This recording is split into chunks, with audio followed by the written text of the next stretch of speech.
오늘 말씀 우리가 아주 오래전에 우리가 나누었던 말씀을 제가 다시 한번 좀 나누기 위해서 다시 좀 번을 했습니다.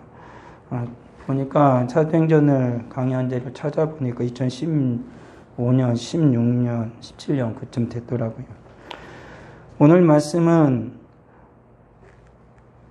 예루살렘 교회에 문제가 발생했죠. 그 헬라파 유대인과 그리고 히브리파 유대인 사이에서 그 과부에게 이제 구제를 하는데 그것이 조금 문제가 생겼습니다. 대부분이 히브리파 사람들이 구제를 했기 때문에 헬라파 유대인들이 피해를 좀 본 것입니다. 의사소통이나 그런 것이 좀 불편함이 있었던 것으로 보여지죠. 그래서 이제 불만이 쏟아져 나온 것입니다. 그래서 7명의 일꾼들을 택하였는데 그들은 다 헬라파 유대인이었습니다. 그래서 그 모든 문제를 해결하고 제자들은 이제는 오직 하나님의 말씀 사역과 기도하는 일에 전무하기로 그들이 이제 다짐을 하였죠. 그 가운데 한 사람이 뽑힌 7 일꾼 중에 한 사람이 스데반이라는 사람이었습니다. 근데 이 스데반 사람은 성령이 충만했고 은혜가 충만했다. 그리고 그에게 권능이 충만했다. 라고 성경은 오늘 말하고 있습니다. 이 스데반이 단순히 교회에서 향한 일꾼으로서 일뿐만 아니라 하나님의 복음을 전하는데 그에게 하나님의 능력이 나타나기 시작한 것이죠. 그러니까는 수많은 사람들이 스데반과 같이 이제 논쟁이 벌어진 것입니다. 스데반이 전하는 예수 그리스도의 그 복음을 듣고 이들은 그 복음을 이해하지 못하는 이들도 있었고 대부분의 유대인의 그러니까는 아직도 예수를 믿지 않는 유대인들이 스데반이 너무나 강력하게 주 예수 그리스도의 복음을 전하니까 그를 제어하기 위해서 권모술수를 쓰기 시작하고 사람들을 선동하여서 스데반을 점점 궁지에 몰아넣기 시작한 것이지. 결국에 그 스데반은 공의 앞에 이르러서 대제사장 앞에 이르러서 이제 복음을 전하기 시작했습니다. 여전히 사람들 앞이나 어느 누구 앞에서도 굴하지 않는 스데반의 그 복음의 열정은 감히 막을 수가 없었던 것이죠. 그래서 스데반이 복음을 강력하게 증거하게 됩니다. 하나님께서 천지를 창조하신 이후부터 계속 시작하여서 모세의 시대에 이르기까지 하나님께서 우리를 어떻게 구원하여 주셨는지, 그리고 예수 그리스도께서 어떻게 오셨고 예수 그리스도께서 우리를 위하여 죽으시고 부활하심으로 말미암아 그 예수 그리스도를 믿는 모든 자들, 그리고 그 예수 그리스도에 대하여 성경은 수많은 선지자를 통하여서 우리에게 말하여 주고 있다라는 이 복음의 메시지를 전할 때에 사람들이 갑자기 흥분을 한 것입니다. 그들이 흥분한 것도 이유가 있지만 그 주변에 늘 스데반과 예수 그리스도를 믿는 이들을 싫어하는 무리들이 계속해서 충동을 하고 선동을 했던 것이지요. 그런데 이 스데반이 주의 복음을 전할 때 사람들에게 나타난 현상 하나가 마음이 찔리기 시작했다라는 것입니다. 적어도 이스라엘 백성이었기 때문에 이들을 자기 스스로가 잘 압니다. 율법을 그들이 얼마나 지키지 아니하고 살아가고 있는지, 얼마나 부조리한 삶을 살아가고 있는지 스스로가 깨닫고 있었죠. 그래서 스데반이 계속해서 그것에 대해서 그러한 일에 대해서 말을 하니까 양심의 가책을 느꼈습니다. 그런데 이 사람들이 어떤 일을 행하게 되어지냐면 사람은 양심의 가책을 느낄 때 2가지를 하죠. 거기서 내가 잘못했다라고 얘기하든지 아니면 다시 버럭 화를 내는 거죠. 버럭 화를 내서 그것을 감추려고 하는 2가지 일 중에 하나를 행하게 되어집니다.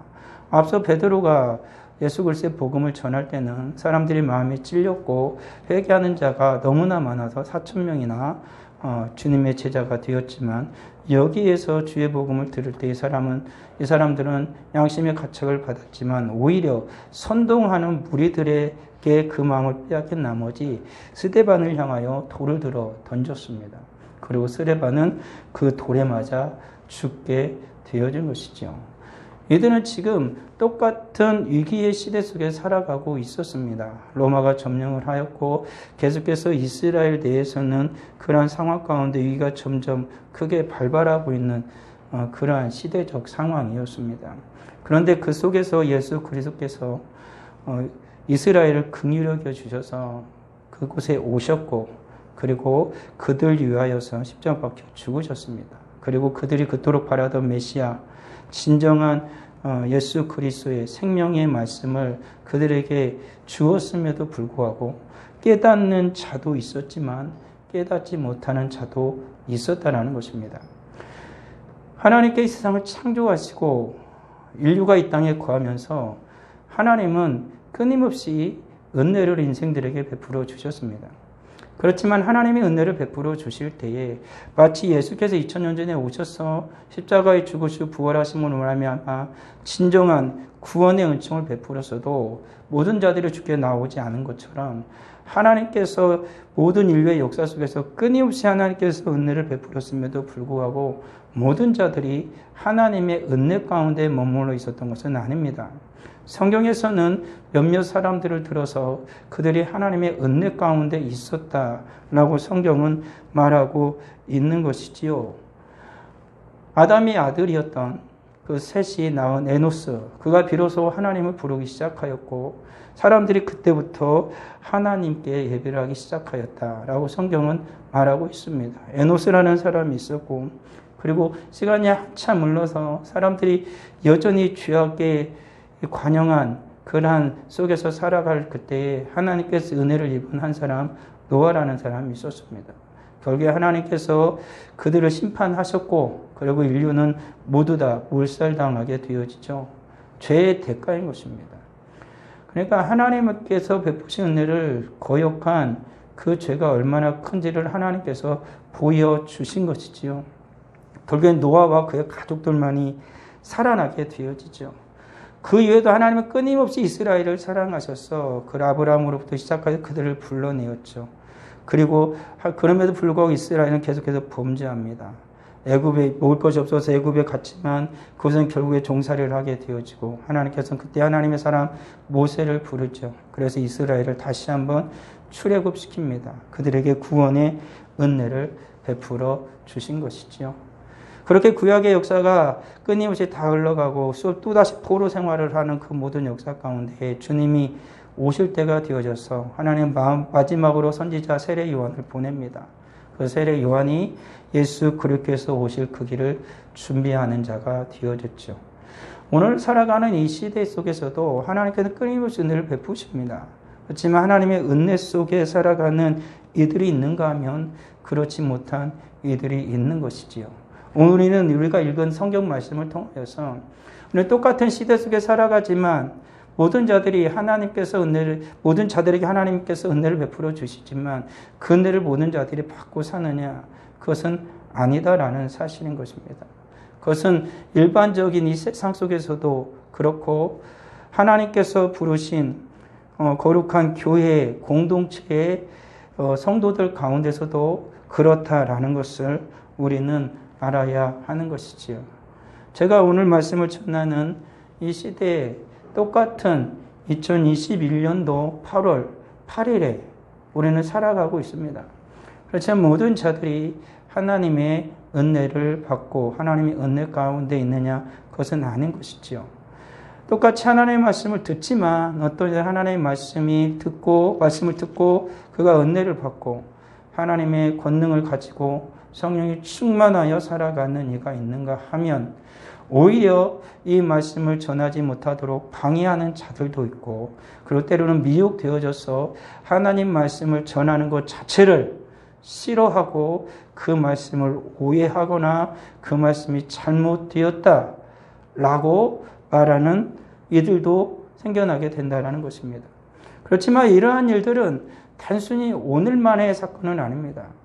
예수 그리스도의 복음이 전해지고 나서부터 끊임없이 이런 싸움은 일어나고 계속해서 이루어져 왔고 앞으로도 계속해서 그러한 전쟁은 일어나게 될 것입니다. 스데반이 예수 그리스도의 복음을 전하던 이 상황을 우리는 한번 살펴보기를 원하는 것이지요.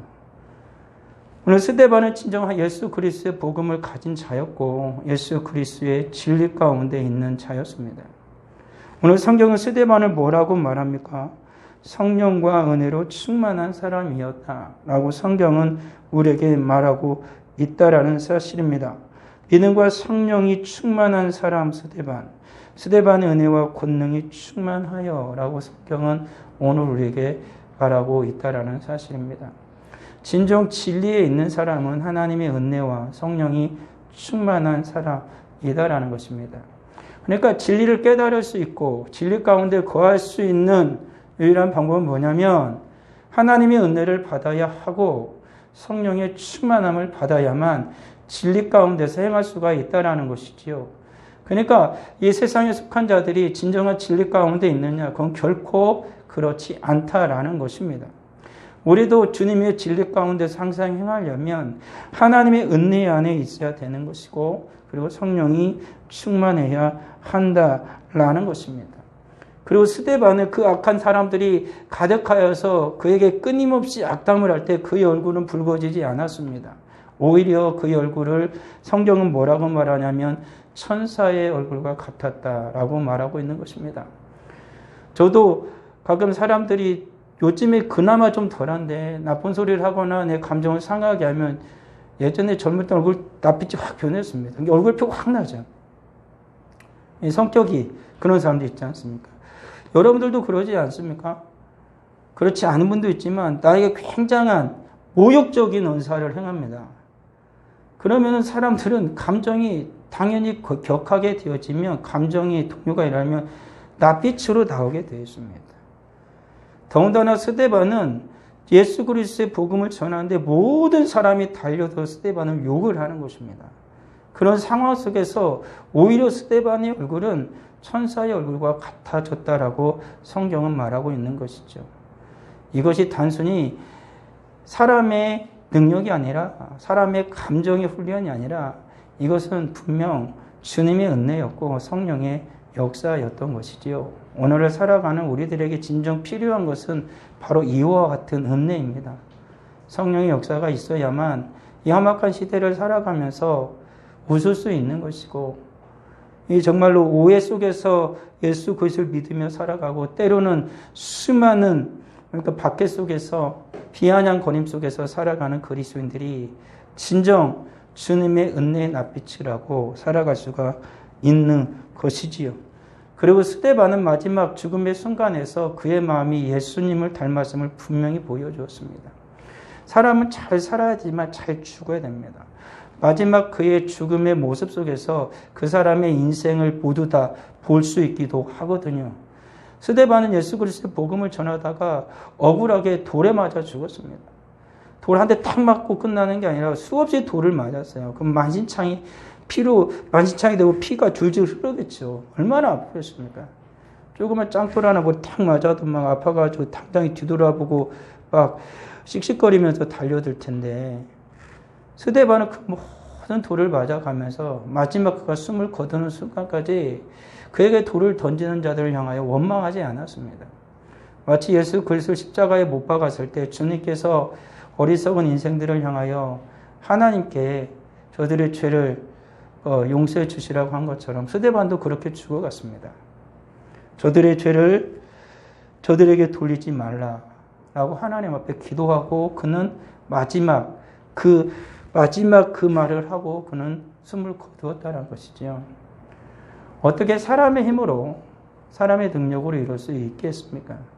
주님의 은혜만이 자기를 향하여서 애매히 돌을 던지고 죽이는 무리를 향하여서 이러한 하나님의 은혜의 말을 생명의 말을 마지막으로 할 수가 있는 것이지요.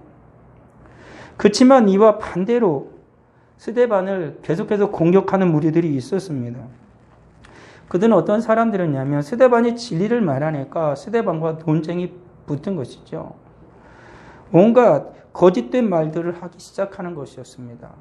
그들이 스데반하고 계속해서 말을 하지만 스데반이 하는 말을 감히 이길 수가 없었습니다. 왜 그러냐면 스데반에게 주신 것은 단순히 스데반의 지식과 지혜로 끝나는 것이 아니라 하나님의 은혜가 그와 함께하였기 때문이죠. 더군다나 하나님의 말씀을 가지고 논하는 장이었기 때문에 스데반을 이길 수가 없죠. 사람의 지식으로 아무리 논리 정연하게 말한다 한들 어떻게 성경의 저자이신 성령 하나님께서 깨닫게 해준 그 말씀을 그대로 이야기했는데 어떻게 이길 수가 있겠습니까? 오늘날에도 성경을 가지고 논쟁을 붙는 경우가 많이 있죠. 정말로 성경에서 말하는 그것을 그대로 말하느니, 주님의 은혜를 따라 성령을 따라서 말하는 이가 있는가 하면, 인간의 모든 논리와 이상의 모든 지식과 이상의 모든 과학과 합리적인 사고를 가지고 오늘날의 시대적 상황에 맞추어서 성경이 이렇다라고 말하는 이들도 참 있습니다. 그렇지만 분명한 사실 한 가지는 뭐냐면, 진정 믿음이 있는 자라면, 하나님을 경외하는 자라면 누가 맞는 말을 하고 있고 누가 성경을 말하고 있는지를 분명하게 알 수 있다는 사실인 것이지요. 아무리 많은 자들이 달려들어서 스데반과 논쟁을 벌이지만 스데반은 이길 수가 없었습니다. 그러니까 그들이 할 수 있는 건 뭐냐면 사람을 더 많이 모아서 인간의 권모술수를 쓰는 것이죠. 이제 거짓을 말하는 것입니다. 자기 편을 만들어야 되니까 사람들을 매수하였다라고 오늘 성경은 말하고 있는 것이지요. 그리고 또 충동하였습니다. 사람들을 선동하였다라고 성경은 또 말하고 있다라는 사실입니다. 그러니까 뭔지 잘 모르는 사람을 계속해서 충동시키는 겁니다. 그러니까 이 세상에 있는 진정 하나님의 말씀을 전하는 교회와 성도들과 그렇지 않은 자들이 어떻게 합니까? 세상에 속한 자는 성경을 잘 모릅니다. 그러니까 그들을 계속 충동시키죠. 교회 저것들은 나빠. 교회 저것들은 굉장히 독선적이야. 정말로 사랑에 대해서 저들은 몰라. 오늘날 우린 사랑이 이거 아니냐? 근데 예수를 믿는다고 하는 저들은, 사랑이 하나님을 믿는다고 하는 저들은 사랑을 굉장히 이기적으로 얘기해. 이렇게 말을 해버리는 것이죠. 일반 사람들은 하나님의 진정한 사랑이 뭔지를 모릅니다. 일반 사람들은 하나님께서 주시는 말씀을 모릅니다. 그러니까 일반 사람들에게 어떻게 선동하는 자들이 이야기합니까? 충동하는 자들이 이야기합니까? 그 사람들의 마음에 맞추는 것이죠. 그러니까 대부분의 사람들은 충동에 빠져들어갑니다. 그러면 예수 믿는 사람들이 나쁘다, 교회가 독선적이다 라고 얘기를 하는 것이지요. 그런 상황을 만들어버린 것입니다. 그 많은 사람들을 모으는 것이지요. 그렇지만 분명한 사실 한 가지 우리가 알아야 되는 것입니다. 사람의 지식으로는 하나님의 지혜를 결코 알 수가 없습니다. 그렇기 때문에 어리석은 인간들은 자기의 지혜와 지식을 짜내어서 하나님이 주시는 진정한 지혜를 모독하고 하나님의 지혜에 계속해서 공격을 하는 짓을 하고 있는 것이죠. 근데 문제는 여기서 또 한 가지가 발생합니다. 거짓의 사람들이 있잖아요. 그 사람하고 진리의 사람들이 붙으면 그 옆에서 이렇게 보는 사람들이 있을 거 아닙니까? 그러면 이 사람들이 어느 쪽을 택하느냐가 굉장히 중요해요. 이들은 생명의 길을 택할 수도 있고 정말 선동돼서 죽음의 길을 택할 수도 있어요. 근데 앞서 말했던 것처럼 일반인들은 대부분 그 길로 끌려가요. 충동되어지는 그 길로 끌려간다라는 것입니다. 앞서 말했던 것처럼 첫 번째 사람들은 매수를 당하는 거죠. 심지어는 예수님의 제자도 돈의 매수를 당했습니다. 그리고 성경은 돈을 탐하는 자들에 대해서 경고를 또한 하고 있다라는 것이죠. 오늘날의 사람들이 정말로 좋아하는 건 돈이고, 오늘날에 우리들 일상생활을 살아가는데 물질이 없이는 절대 살아갈 수 없습니다. 이 세상에서는. 그렇기 때문에 그리스도도 굉장히 큰 유혹과 미혹을 당하는 것은 우리들이 살아가는 생애 가운데에 계속해서 싸워야 할 일 중에 하나가 되어진다라는 것입니다. 그렇지만 세상 사람들은 얼마나 돈에 쉽게 넘어가고 쉽게 매수를 당하느냐라는 것이지요. 그러니까 그곳으로 같이 휩쓸려 간다라는 것입니다. 그리고 거짓 증인들을 세웁니다. 자기 편인데 자기가 하는 말을 그냥 넣어주는 거죠. 자기는 몰라요. 정확하게 무슨 말인지 몰라요. 근데 거짓말을 듣고 그랬다라고 얘기를 하는 거죠. 자기는 보지도 않았어. 근데 봤다고 얘기하는 겁니다. 그런 일이 종종 일어나지 않습니까? 근데 이런 악한 일들이 벌어지게 될 때는 거짓의 증인들을 막 세우게 되어지는 거죠. 우리 선조들 가운데, 믿음의 선배들 가운데에 예수를 믿다가 죽음을 가장 많이 당한 때가 아마도 일제시대이기도 하지만 6.25 전쟁 때도 굉장히 많은 사람들이 오히려 더 많이 죽었죠. 그러니까 그 당시에 굉장히 어느 정도 각부였고 부자였던 사람들, 더군다나 예수 믿는 사람들이었으면은 1순위였죠. 맨 처음 공격을 당하는. 그러니까 완장차고 한 사람이 와가지고 그 사람이 이제 그 사람 종이었거나 아니면 그 사람 그 부잣집에 가서 일하던 사람이 완장 하나 차가고 와가지고 저놈이 나쁜 놈이다 해가지고 사람들을 막 모아오는 겁니다. 딱 모아가지고 거기서 당장에 재판을 하는 거죠. 소위 말해 인민재판을 하는 겁니다. 가지고 바로 거기서 결정을 내리고 그냥 죽이죠. 죽창으로 찔러 죽이고 가정은 막 곡괭이로 찔러 죽이고 정말로 그렇습니다. 그랬던 것이지. 그런 일들을 거짓말로 해서 수많은 사람들의 거짓 증인을 세워서 그 무리들로 하여금 그들을 진실을 말하는 진리를 말하는 자들을 처단하는 일이 생긴다라는 것이죠. 오늘날에도 그러지 않습니까? 진리를 외침에도 불구하고 그 진실에 대해서 제대로 듣지도 못했고 직접 보지도 못했고 직접 만나지도 못했으면서 건너 들어서 누가 그렇대더라 이러죠. 그 사람이 그랬냐고 그러면 아니 그건 모르겠고 누가 그랬어. 그 사람이 그랬다고. 이건 굉장히 위험한 발상이거든요. 근데 악한 자들은 그 거짓말을 계속 부풀리는 거예요. 그러면은 그 거짓말이 진실이 돼요. 한 사람 바보 시키기 쉽다는 거 아닙니까? 세 사람이 있으면 한 사람 바보 만들 수 있어요. 한 사람은 진실을 얘기하는데 세 사람이 계속해서 그 사람이 안 한 말 했다고 해요. 안 했는데 그럼 딴 사람 와서 했다 그래. 그러면 이 사람은 거짓말쟁이가 될 수 있어요. 오늘날의 세상은 그게 점점 심하지 않습니까? 요즘 것처럼 미디어나 SNS나 이런 것이 발달한 시대 속에서는 금세 퍼집니다. 지구 반대쪽에서 일어난 일도 우리는 한국에서 금세 알 수 있죠. 그래서 건너서 되지도 않은 소리가 이상한 소리가 퍼지게 되어진 일들이 일어나는 거죠. 그 중간에 거짓을 퍼뜨리는 악한 자가 있게 되어지면 수많은 이들이 그 거짓에 넘어가게 되죠. 그리고 진실을 말하는 이는 순식간에 매몰되기도 한다라는 사실인 것이죠. 그런데 그들 가운데는 맨 윗자리가 있습니다. 그렇게 거짓이 막 범람하면 그것을 바로잡을 사람들이 있죠. 그게 지도자 아닙니까? 그러니까 이런 일들이 벌어지면 대제사장이 정확하게 이걸 바로잡아야 돼요. 진실을 바로 밝혀서 종교적인 문제니까 신앙적인 문제니까 바로 잡아야 되는데 문제는 뭐였냐면 스데반 시대에 이 대제사장조차도 악한 자였고 거짓을 지도하는 가장 우두머리였다라는 사실이 문제가 되어지는 것입니다. 가장 윗선에서 모든 사람들을 다 조정하는 겁니다. 그러니까 밑에 사람이 계속 거기에 따라 움직이게 되었다라는 것이죠. 이 당시만 하더라도 대제사장을 비롯한 지도자들은 굉장히 타락을 했습니다. 탐닉하는 자들이었죠. 재물을 탐내었고 그리고 그 자리를 잃지 않기 위해서 권력을 탐하는 욕망의 화신이 되어졌던 시대가 바로 이 시대였던 것이지요. 그러니까 정작 하나님의 말씀, 선지자의 모든 그 선지서의 그 말씀을 바로 전하는 자들은 바보가 되는 거였습니다. 어느 편에 속할래? 너 우리 편에 속할래? 저쪽 편에 속할래? 편가르기를 시작하는 것이고 그리고 자기 편이 아니면 서로 싸우는 것입니다. 그래서 이 당시에도 하나님의 말씀을 쏟아는 파당들이 생겨나기 시작하게 되었던 것이죠. 그래서 계속해서 싸움을 하는 거죠. 그것은 하나님의 말씀 때문에 싸우는 게 아니에요. 자기의 힘과 자기의 세력을 넓히기 위한 싸움에 불과한 것이지요. 이들은 하나님의 경건은 버린 지가 오래였습니다. 경건의 삶을 살아가지 않는 자들이었다라는 것이죠. 과연 무엇이 똑같은 시대 속에 살아가면서 더군다나 이들은 같이 이스라엘 아닙니까? 하나님의 율법을 가진 자들입니다.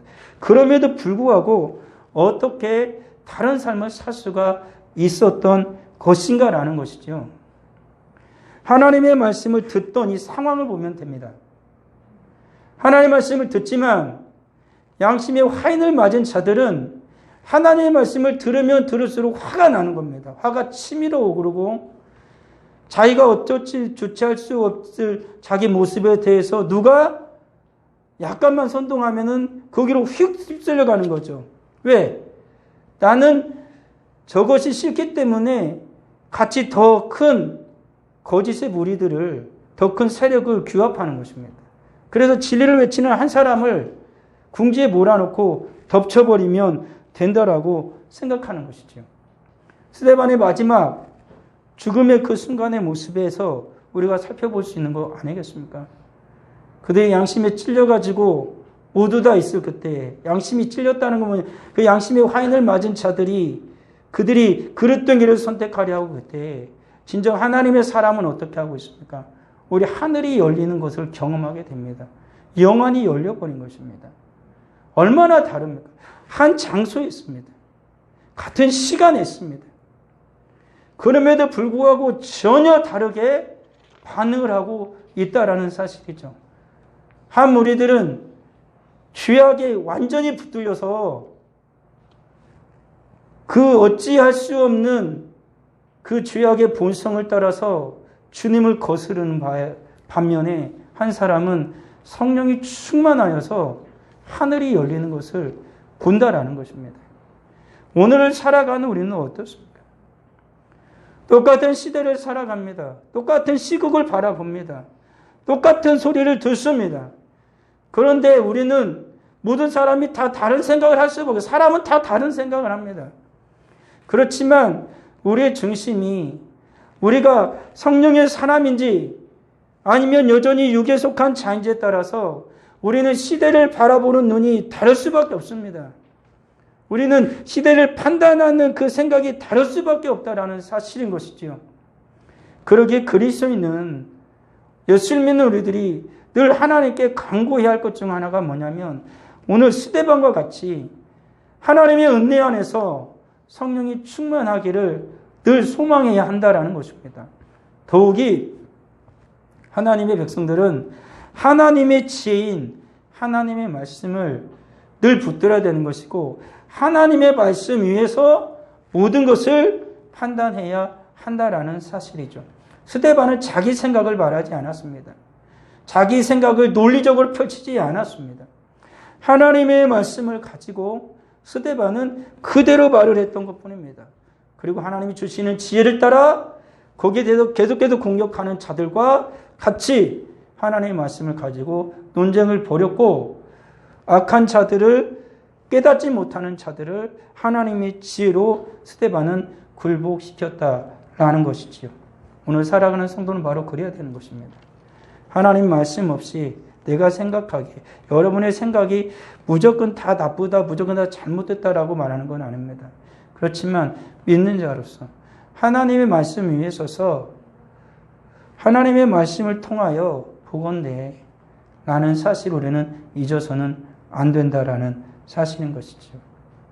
오늘날에 너무나 많은 자들이 때론 믿음의 백성들조차도 하나님의 선한 그 길, 하나님의 옳은 그 길을 떠나서 그릇된 길로 행하는 자들이 너무나 많습니다. 이미 세상에 속한 자들은 너무 멀리 갔습니다. 오늘날에는 정말로 멀리 갔습니다. 돌이키기 힘들 만큼 멀리 간 세대가 바로 오늘날의 시대입니다. 그런데 또 하나 문제는 뭐냐면 예수를 믿겠다고 교인으로 등록한 이들 중에도 주님의 길에서 너무 벗어나서 너무 멀리 있는 자들 또한 있다라는 사실입니다. 하나님의 말씀과 주님의 생각과는 주님의 뜻과는 너무 먼 곳에 있는 때로는 벗어나려고 하는 이들이 있다는 것이 문제가 되어지는 것이지요. 성경은 이스라엘에게 끊임없이 말합니다. 우리 하나님께서 이스라엘에게 끊임없이 말을 합니다. 이사야도 이렇게 말을 하고 있는 것이지요. 너는 내게로 돌아오라. 내가 너를 구속하였다. 주님께서 이스라엘을 구속하셨다는 것입니다. 그런데 이스라엘이 자꾸 떠납니다. 그러니까 하나님께 너희 죄를 안개같이 해줄 테니까, 안개는 뭡니까? 해가 뜨면 사라지는 거 아닙니까? 그러니까 내가 너희 죄를 사라지게 할 테니까 내게로 돌아오라 라고 주님은 말씀하고 있는 것이죠. 오늘날 우리 주님은 우리에게 그렇게 말씀하고 있는 것입니다. 우리들이 주님의 길을 떠나려고 하고 있다면 주님 말씀하고 있는 것이죠. 너의 죄를 안개와 같이 내가 없애줄 테니까 내게로 돌아와라. 내가 너를 구속하지 아니하였느냐? 내가 너를 위해 죽지 아니하였느냐? 라고 우리 주님은 말씀하고 계시다라는 사실입니다. 이렇게 주님 앞에 돌아갈 때 주님 뭐라고 말합니까? 주님은 긍휼히 여기실 것이고 그를 용서할 것이다 라고 말하고 있다는 사실입니다. 사람은 용서해도, 그 사람을 용서해도 그 마음의 앙금이 다 사라지느냐? 그럴 수는 없습니다. 사람이란 존재는 감정의 온졸이 그에 남아있죠. 근데 그걸 그냥 누르고 있는 것 뿐입니다. 잊어버리진 않아요. 누르고 있는 것 뿐입니다. 그는 계속 기억을 하고 있지만 그냥 용서하고 그냥 누르고 있는 것 뿐입니다. 그렇지만 주님은 분명히 말합니다. 용서하면, 주님의 용서는 기억하지 아니한다라고 말하고 있습니다. 주님께서는 돌아오는 자에 대해서 야, 넌 너무했다. 넌 너무 나갔었지. 이건 좀 그런데 이러지 마자. 이러지 않습니다. 얼마나 멀리 나갔던지. 정말로 이 세상 사람들은 도저히 용서할 수 없을 만큼 저 멀리 나갔다 할지라도 주님께 돌아오는 자를 주님은 긍휼히 여기십니다. 그리고 주님은 그를 받아주시고 그의 모든 죄를 깨끗이 용서하신다라는 것이지요. 그게 우리 주님이십니다. 주님은 그렇게 돌아오라라고 주님은 말씀하고 있습니다.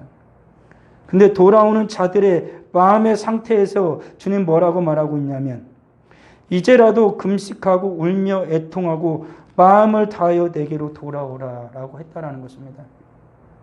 그냥 가봐야지 이게 아니라는 것입니다. 정말로 내 모든 것을 주님이 나를 구속하신 그 주님, 나를 긍휼히 여기시는 그 주님, 나를 깨끗이 용서하시겠다는 그 주님 앞에 적어도 양심이 화이들 맞지 않은 주님이 주신 인간의 양심을 가진 자라면, 깨끗한 양심을 가진 자라면 주님 앞에 마음을 다하여 가는 것입니다. 내가 잘못 살았구나.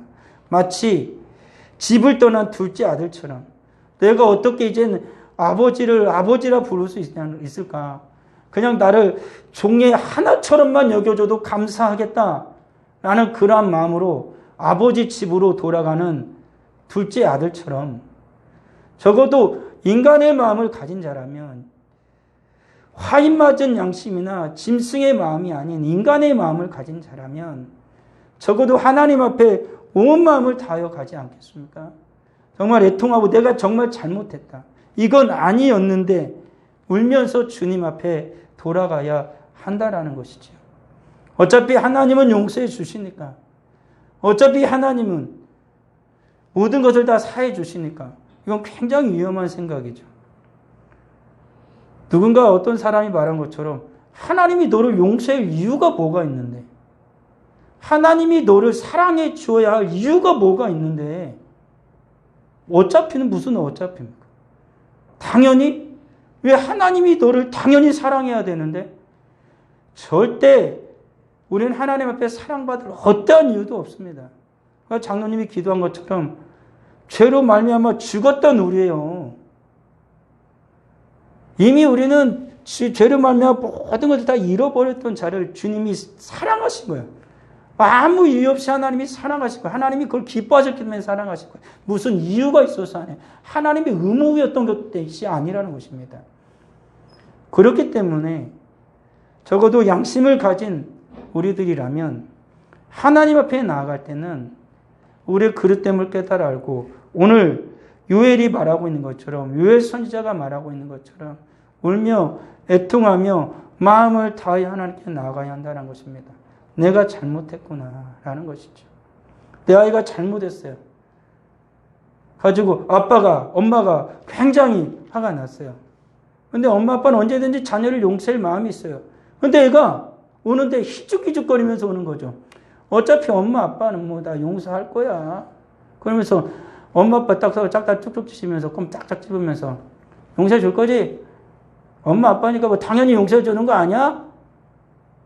그러면 어떤 엄마 아빠가 아이고 이쁜 내 새끼 그려 그러면 자식 완전히 망치는 거죠. 오히려 한 대 더 두드려 맞지 않으면 다인 것입니다. 그렇지만 애가 자기 죄를 진짜 뉘우쳐. 엄마 아빠가 나를 얼마나 아끼고 사랑했는지를 기억을 해냈어. 가지고 엄마 아빠한테 가가지고 펑펑 울면서 내가 정말 잘못했어요. 엄마 아빠 내가 잘못을 어떻게 할지 모르겠는데 내 종아리라도 때려주세요 하면서 자기 집에 가가지고 잣대를 하나 가서 자기 종아리 걷어. 그럼 어떤 엄마 아빠가 그래 너 맞을 짓 했지 그러면서 한번 피나게 맞아봐라 그러겠습니까? 눈물이 주주로 흐를 겁니다. 그게 정상 아니겠습니까? 하물며 인간의 마음도 그런데 우리 하나님은 어떠시겠냐라는 것입니다. 오늘을 살아가는 이 시대에 필요한 건 진정 그것입니다. 하나님 앞에 진심으로 돌아가는 것입니다. 마음을 다하여 돌아가는 것입니다. 그러면 하나님께서 반드시 그를 받아주신다라는 것이지요. 우리 사랑하는 성도들, 우리는 어떻게 살아야겠습니까? 이러한 시대 속에서 어떻게 살아야겠습니까? 주님 앞에 겸손히 행하여야 할 것입니다. 하나님이 진정 싫어하는 마음은 교만한 마음이다라는 것입니다. 이사야는 계속해서 말합니다. 통회하고 마음이 겸손한 자와 함께 있다라고 말하고 있습니다.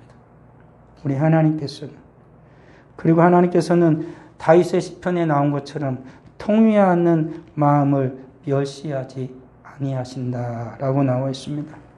날마다 우리는 나뿐만 아니라 이 나라를 향한 그 시대적 아픔을 가지고 살아가야 하는 것이죠. 어떤 목사님이 이런 간증 아닌 간증을 하더라고요. 잠깐 말씀을 하시다가 자기가 정말로 잘못되어져서 이제는 위급한 수술을 하러 이제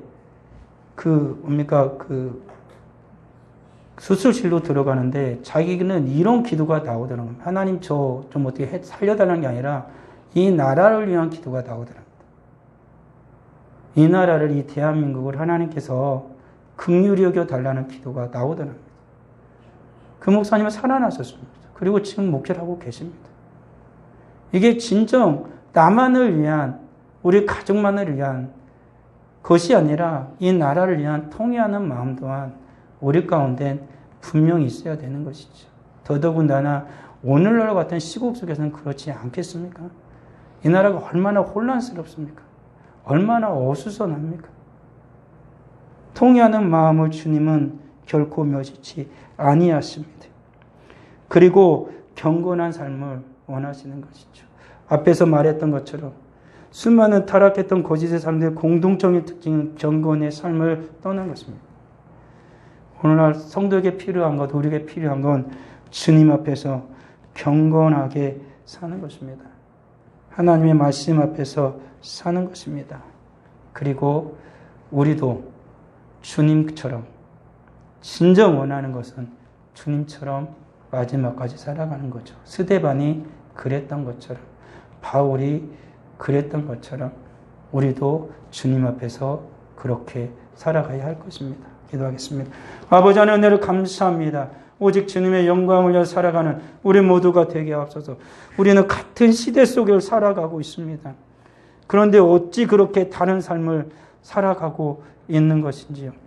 스데반도 같은 시대 속에서 살았는데 그는 어떻게 하늘문이 열리는 것을 바라보고 오직 주님만을 위하여 주님처럼 살아갈 수 있었는지요.